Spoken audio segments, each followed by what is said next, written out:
crew cab short bed 502 ramjet that cut off literally when it came down to the shop and died in the parking lot.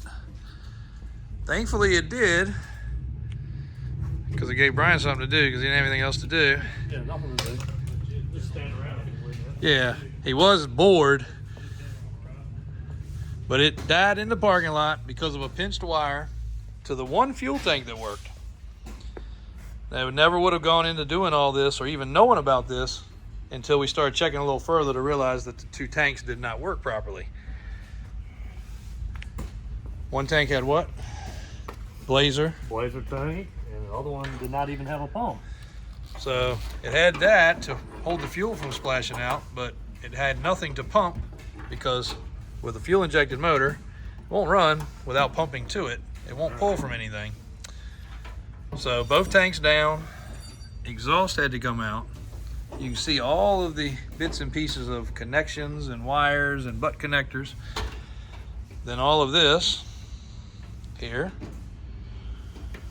But it will have higher pressure pumps to supply the 502 the right amount of fuel.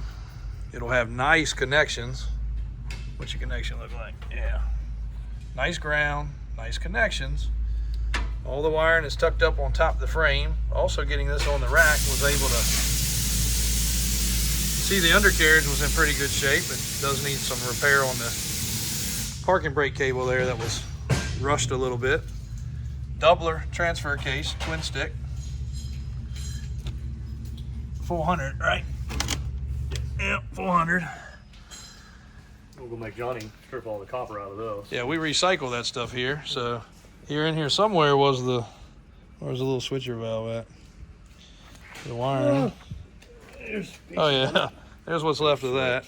That was the switch that did not do anything. So the cool thing people don't ever think about, just use this truck for example, if it had a computer system that you could change because of the fuel injection, you could run pump gas on one side, and then you could have a tune to run race fuel on the other. Or if you just wanted to pull up and smell good at a cruise in or a car show, you could switch over to your race fuel tank and burn that for a little bit, and then you can switch back to your regular tank. But in this case, that wouldn't work because only one tank worked, and when that tank stopped working, then nothing worked.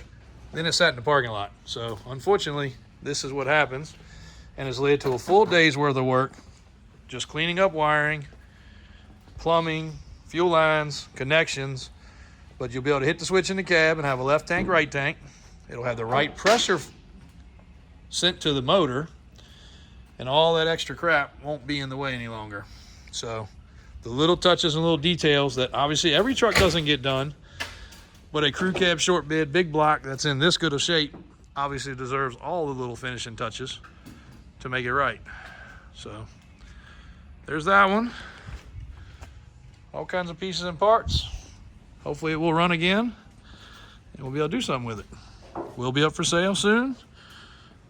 Really came down here to look it over and decide if we were gonna put boggers and power steps and everything else, and they had to be made to run again. So next one that'll be on the website very soon. Stay tuned for this one.